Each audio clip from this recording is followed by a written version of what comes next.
Assalamualaikum warahmatullahi wabarakatuh. Alhamdulillah wassalatu wassalamu ala rasulillah. Salam ukhuwah. Yuk kita ngaji bareng bersama Gus Bahak. Simak videonya sampai selesai. Selamat menonton. Nah ini enggak niat nyinggung siapa-siapa, tapi cobalah ini ngaji supaya ngerti lah bahwa betapa agama ini mengatur begini ya, iman itu banyak ulama berpendapat, mayoritas ahli sunnah bahwa iman itu bisa naik, bisa turun. Tapi banyak ulama juga yang berpendapat tidak bisa naik, tidak bisa turun. Karena iman itu tasdek itu membenarkan. Jadi misalnya gini, saya beri contoh ya. Ini misalnya, ini warna apa? Biru ya? Biru. Saya berkeyakinan pulpen ini biru. Ya sudah biru. Ketika saya tidak menggunakan pulpen ini secara baik, saya tetap berkeyakinan ini biru. Ada orang yang berkeyakinan ini biru dan memanfaatkan kebiruannya. Ada orang yang berkeyakinan air itu menyegarkan. Dan kemudian dia pas dahaga tidak minum. Keyakinannya benar, tapi dia bodoh karena sudah ngerti solusinya minum kok tidak mau. Tapi imannya masih benar. Kalau nah di sini banyak ahli sunnah wal jamaah. Orang percaya kalau Allah itu Tuhan, Muhammad adalah Rasulullah wa Habibullah. Tapi dia nyuwun sewu tidak sholat. Menurut pendapat ahli sunnah wal jamaah, dia tetap entah kapan tetap masuk surga karena dia tetap iman. Orang yang mengatakan air itu menyegarkan itu masih waras, meskipun dia tidak memanfaatkan air itu. Orang yang mengatakan Allah itu Tuhan dan Muhammad kekasihnya masih waras, meskipun tidak sholat. Nah di sini makanya pendapat ahli sunnah itu gimana? Orang yang meyakini Allah itu Tuhan, Rasulullah kekasihnya dan Rasulnya tetap mukmin, tidak menjadi kafir, meskipun harus disiksa neraka lama sekali karena tidak sholat, tidak zakat. Nah ini penting saya utarakan. Di antara pembeda ahli sunnah dan tidak adalah ahli sunnah tidak pernah mengkafirkan orang yang maksiat, tapi tetap dosa. Nah sekarang begini contoh paling gampang. Koruptor itu setelah korupsi masih warga Indonesia apa enggak? Masih kan? Penjahat juga warga Indonesia enggak? Jadi orang tidak tercerabut dari warga Indonesia hanya karena korupsi. Nah jika iman dengan makna tasdek, maka iman itu seperti tadi. Tapi iman itu masalahnya adalah diantaranya itu kalau sudah percaya itu yang ngambil konsekuensinya. Nah di sini mengalami yazidu wa yanqus. Misalnya cara wong Jawa nek wis keceluk bapak ya tanggung jawab, nek wis keceluk suami ya nafakoi. Tapi pertanyaannya, suami yang sempurna gimana? Yang nafakoi, yang mencintai. Tapi jangan dibalik. Kalau nggak nafakoi terus nggak suami, sama lagi suami mesti nganggur ya akeh.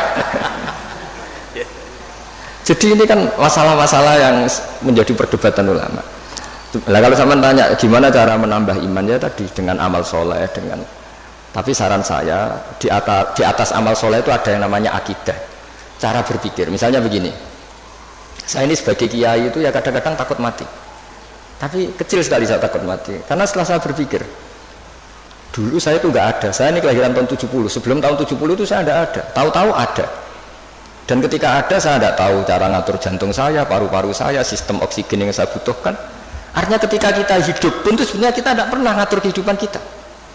Kenapa kita takut mati? Takut wah aku nak mati itu saya wopo di kuburan, wis ditimbun diapa terus bisa apa? Sebetulnya zaman kita hidup pun kita bisa apa coba? Apa terus mentang-mentang bupati dia ngatur jantungnya sendiri kan ya enggak? Apa mentang-mentang presiden terus bisa ngatur oksigennya kan enggak? Sebenarnya zaman kita hidup itu ya enggak bisa ngatur diri kita. Makanya inna sholati wa nusuki wa mahyaya wa mamati lillahi rabbil alamin. Jadi ulama itu melatih itu. Makanya manusia itu pernah jadi janin, ini untuk pelajaran. Kata orang-orang tasawuf, janin itu ya pernah protes sama Allah. Ya Allah, kenapa saya punya kaki? Memangnya untuk apa? Karena dia di kandungan ibu, masih di rahim. Untuk apa punya kaki? Saya tidak perlu jalan-jalan. Untuk apa punya tangan? Tapi setelah lahir baru tahu gunanya kaki sama tangan. Nanti mati juga gitu. Artinya zaman kita hidup sendiri itu tidak bisa mengelola kehidupan kita sendiri. Kita tidak bisa ngatur jantung kita, paru-paru kita, tidak bisa.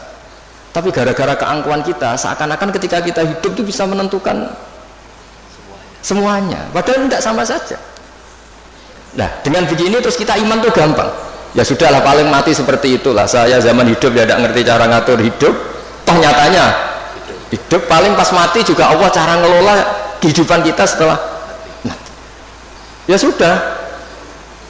Saya itu bayangkan gini Pak Arifin, saya pernah ada sekumpulan dosen ngaji saya di Jogja, tak jawab itu sampai banyak yang nangis. Saya bilang gini, andaikan Anda jadi Tuhan, susah mana mengembalikan orang seluruh dunia hidup lagi sama bikin Nabi Adam. Karena ini banyak yang ilmuwan biologi, susah bikin Nabi Adam. Karena ketika Allah bikin Nabi Adam itu kan bikin master. Di Nabi Adam itu tersimpan miliaran atau ratusan miliar orang yang akan hidup ila yaumil. Allah harus bikin satu sistem gen yang berpopulasi, yang melahirkan populasi utuh lagi. Itu kayak apa desainnya susahnya?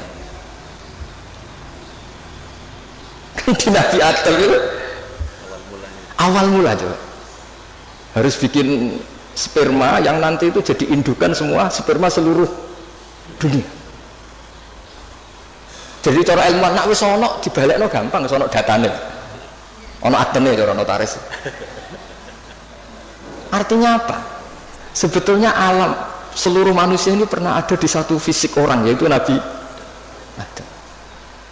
Lalu cara sampean jadi ilmuwan, susah gak gawe Nabi Adam? Bikin manusia master yang nanti melahirkan miliaran orang dan semuanya mandiri. Setiap kelahiran itu kan punya jantung sendiri, punya paru-paru sendiri, punya. Terus masternya itu bikinnya gimana sebenarnya? Dan setiap jantung itu punya sistem sendiri, punya urat sendiri. Dan itu dulu dipadatkan di siapa? Nabi Adam. Makanya Allah tuh sering cerita, kalau kamu tidak percaya kenapa saya bisa mengembalikan kamu setelah mati, coba kamu berpikir, kamu bada'ana awwala khalqin itu dari tanah dan kemudian jadi manusia. Ya sama lah, setelah itu nanti jadi tanah tak jadikan manusia lagi, masalahnya apa? Kan nggak pernah ada masalah kata Allah. Nah itu juga cara-cara menambah apa? Keimanan, maksud saya seperti itu. Ya saya kira demikian. Kemudian ini saya satu dari online ya kan, yang lagi ngetren katanya nih Gus. Jadi sekarang ada katanya haya alat jihad. Oh, provokator. Nah ini pertanyaannya dari Mas Faris Sidoarjo. Bagaimana kriteria batasan sehingga dikatakan pemberontak pada pemerintah yang sah atau buhot? Dan kemudian bagaimana menyikapi kejadian yang lagi ngetren viral tentang adan ajakan jihad, apakah itu ada tuntutan dari Nabi atau tidak, atau termasuk bid'ah?